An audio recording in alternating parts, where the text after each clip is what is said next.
وقتی یادشون میفتی بایدم تو هر نفس بغضت بگیره. بله، آموزش امروز ما در رابطه با کامرا انگلز یا زوایای دوربینه.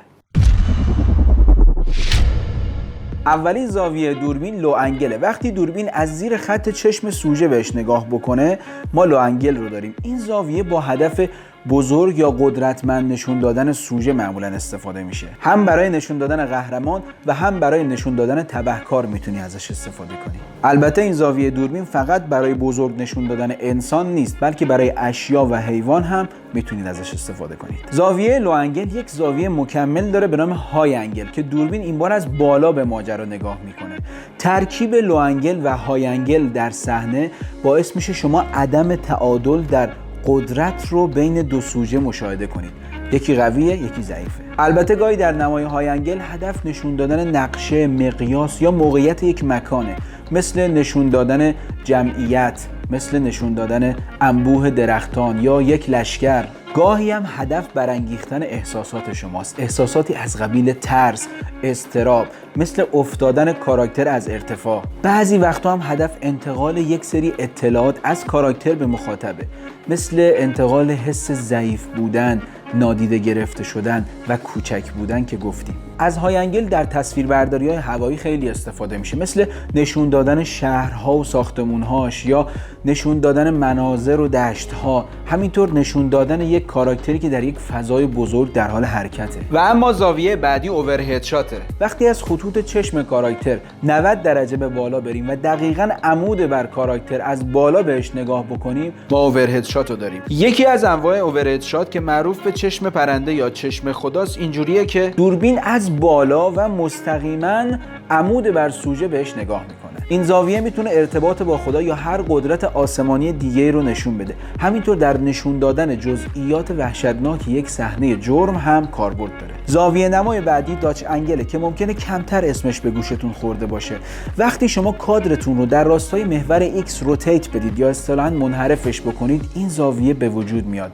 کاربردش هم برای نشون دادن گیجی کاراکتر یا عدم تعادلشه. همینطور برای نشون دادن تنش در صحنه هم ازش استفاده میشه. زاویه نمای بعدی آی لول، تصویربرداری هم سطح با چشمای سوژه که طبیعی ترین ارتفاع برای توجه به یک شخصیته. برخلاف های انگل و لو انگل این زاویه قضاوتی رو بر کاراکتر تحمیل نمیکنه، یعنی بزرگش نمیکنه یا کوچیکش نمیکنه. در این زاویه بین بیننده و کاراکتر مانعی وجود نداره و شما این حس رو دارید که نشستید دقیقاً روبرو و هم سطح کاراکتر و دارید به حرفاش گوش میدید. از این زاویه نما هم برای هیچ احساس و هم برای هر احساسی میتونید استفاده کنید، خصوصا برای لحظات سوال برانگیز یا غم انگیز. کمی پایینتر از آی لول ما زاویه شولدر لول رو داریم. سخت بود شولدر لول، یعنی انگار چشم‌های مخاطب یا دوربین هم سطح با شونه‌های کاراکتر شده. شاید در نگاه اول شما رو یاد لو انگل بندازه، اما این زاویه مفاهیمی که لو انگل انتقال میداد مثل قدرت، مثل حس بزرگ بودن رو انتقال نمیده.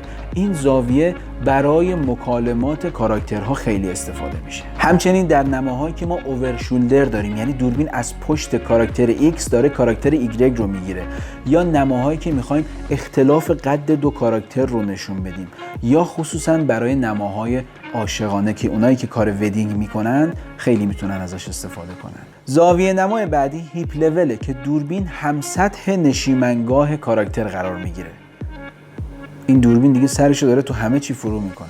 هیپ لول در همه ژانرها استفاده میشه، اما بیشتر تو فیلم‌های وسترن میبینیمش که نمای مکملی برای کابوی شاته. زاویه نمای بعدی نی لوله که دوربین هم سطح زانوهای کاراکتر قرار میگیره و زاویه خیلی خوبی واسه دنبال کردن سوژه است. همینطور برای نشون دادن وسیله‌ای که دست کاراکتره و ما از اول نمیخواستیم لو بریمش. زاویه بعدی زاویه گراند لول شات یا زاویه همتراز با زمینه که زاویه بسیار خوبی واسه دنبال کردن حرکت کاراکتره. همزمان میتونید به جزئیاتی که دور و بر پاهای کاراکتره اشاره کنید و این زاویه میتونه به کنجکاو شدن مخاطب هم کمک بکنه.